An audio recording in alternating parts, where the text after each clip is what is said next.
Oi, pessoal, tudo bem com vocês? Vamos à segunda parte do Curiosidades Deliciosas? Vamos? Espero que vocês tenham gostado da primeira, tá? Aproveitem.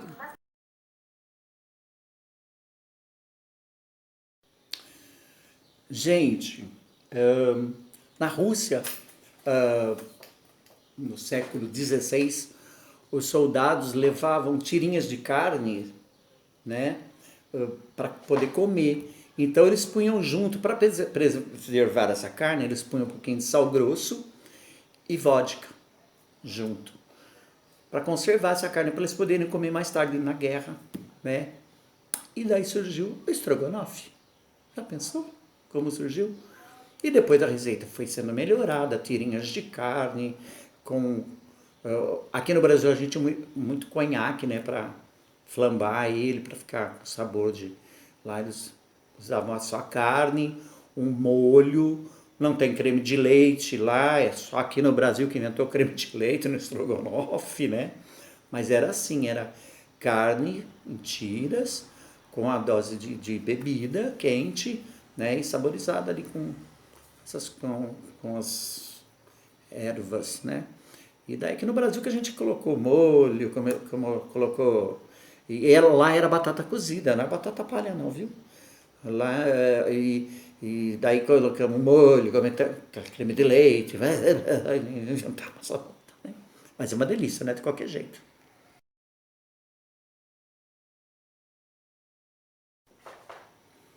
Já pensou aquela panquequinha? Ai, como é gostoso panqueca, né? Então, é bem antiga a panqueca, gente. Nossa, surgiu há mais de 9.000 anos. Eu tive uma cozinheira que ela estava fazendo mingau perto do fogão a lenha. E sem querer ela deixou cair na chapa do fogão um pouco desse mingau. Na hora esse mingau cozinhou, né? Ficou fritinho ali. E ela tirou da chapa e tentou comer aquilo. E foi inacreditável.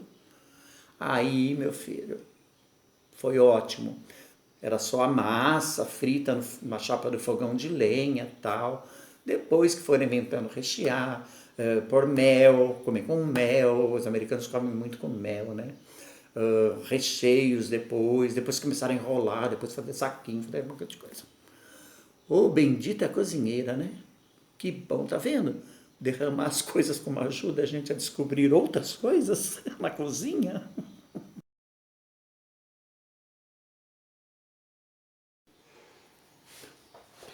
Pam, pam, pam, pam, pam, pam, pam. Ora, pois. Quem nunca provou um doce de Portugal? Oh, mas que delícia! Pastel de Belém, fios de ovos, papo de anjo, quindim. Oh, mas que maravilha! Muito bom, né? Oh, delícia de doce. Ai, eu amo esses doces também, são maravilhosos. Então, entre os séculos XVIII e XIX, Portugal era o maior produtor de ovos na Europa. Nossa, tinha ovo para tudo quanto é canto, gente. Oh, meu Deus do céu.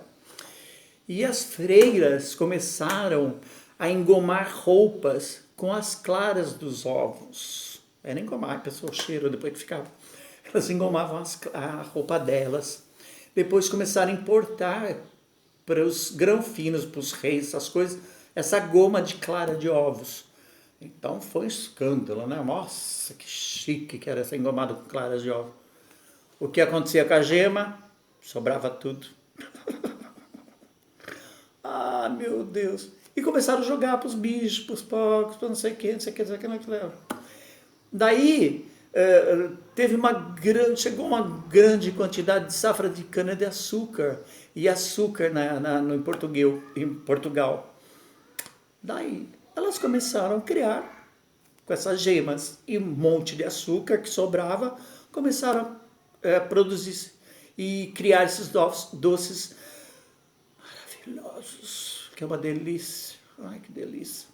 E foi assim. Chama doces conventuais, porque são de conventos, né? Esse tipo de doce.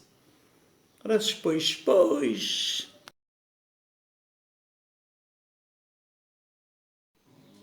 Oba, hoje é domingo, vamos na feira comer pastel. Ai, que delícia. Ai, pastel é bom, de feira de qualquer lugar, né? Então, quem conhece o rolinho primavera, é uma iguaíra chinesa, né? Enroladinho, parece massa de pastel com legumes dentro, tal. Maravilhoso, uma delícia também. Provem que vocês vão amar, né? Durante a Segunda Guerra Mundial, né, em 1940, por aí não, em 1940, os japoneses vieram para cá, né, rejeitados, né, do mundo, por causa da Segunda Guerra Mundial. E eles trouxeram esse rolinho de primavera, que era a receita deles. E para eles se disfarçarem de chineses, porque eles eram muito caçados, né, pelo povo, por causa da guerra, né?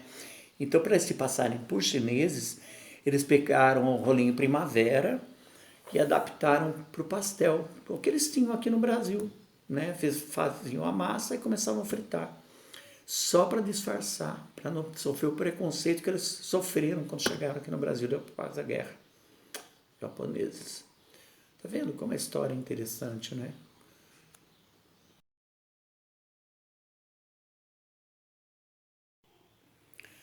Gente, que esse calorzinho, o sorvetinho é bom, né? Oh, coisa boa, né? Substitui até uma refeição. Então, o sorvete, ele foi... Conta a história que ele foi... começou na China, né? Eles pegavam sucos de fruta, misturavam com mel e botavam na neve para congelar. E viravam um doce para eles, virava o tal de sorvete, né? Que eles não sabiam o que era. Daí, depois, Alexandre o Grande foi visto como um introdutor do sorvete na Europa, porque ele ficou sabendo disso daí. Ele começou a congelar jarros de barro, ele pegava os jarros de barro e põe na neve. Ele não, né? Os escravos dele. Congelavam os jarros de barro, punha na neve, e daí eles traziam e colocavam as salada de fruta e mel dentro, até ficar tudo gelado, gelado, gelado, e começavam a consumir, né? Depois que Marco Polo fez uma viagem para a China, ele veio com mais novidades sobre esse doce, né? Que daí começou a ser misturado com leite, né? E só os bons que comiam, só os majestosos que comiam, né? Pobre não comia não, viu? Porque era caro, né? Não se podia fazer, né? Sorvete para pobre, só os ricaços da época, né? Os reis, rainhas, não sei o que lá, né? Daí, a produção era muito difícil, né? Daí uma norte-americana inventou um congelador que misturava e agitava, sabe, a mistura das frutas com a água e o mel. Beleza, foi ótimo, ficou mais fácil a produção, né? Esse congelador que ela inventou. Beleza. Daí, depois de um tempo, teve um leiteiro chamado Jacó, da cidade de Baltimore, nos Estados Unidos, que ele teve uma perda muito grande de leite, porque a safra estava demais, ele não conseguia... Ele tinha dó de jogar o leite fora. Daí que ele começou a colocar o leite no lugar da água, né? Para virar, ao invés de ele pôr água nas frutas e o mel, ele começou a botar leite. Isso foi revolucionário, né? Daí em 1851 ele abriu uma primeira fábrica de sorvetes em Baltimore, lá mesmo onde ele morava, e foi o primeiro que começou a produzir sorvete em larga escala. História boa, né? Gostosa.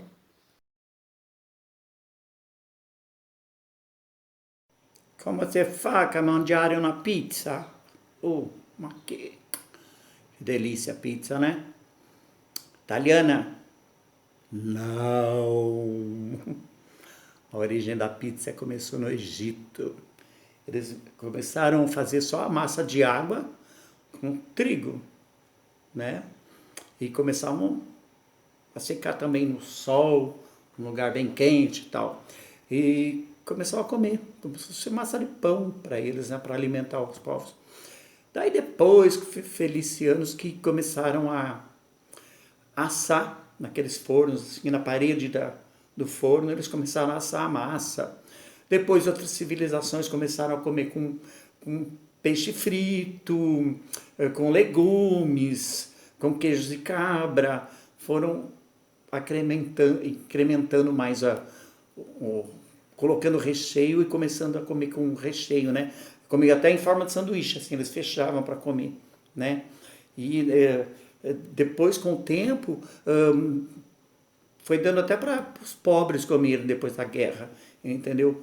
Daí, depois que essa receita chegou, que foi bem aprimorada, que virou uma massa bem aprimorada, foi na cidade de Nápoles, na Itália, onde surgiu a primeira pizza napolitana, que é aquela que molho de tomate, queijo e manjericão, que era com ervas e tal. E assim, tudo se acabou em pizza. Beleza, gente? Espero que tenham gostado um pouquinho, né? E deu uma fome, agora bateu o pratinho. E vamos comer, né? Pensando nessas histórias maravilhosas. Obrigado, beijo, fiquem com Deus.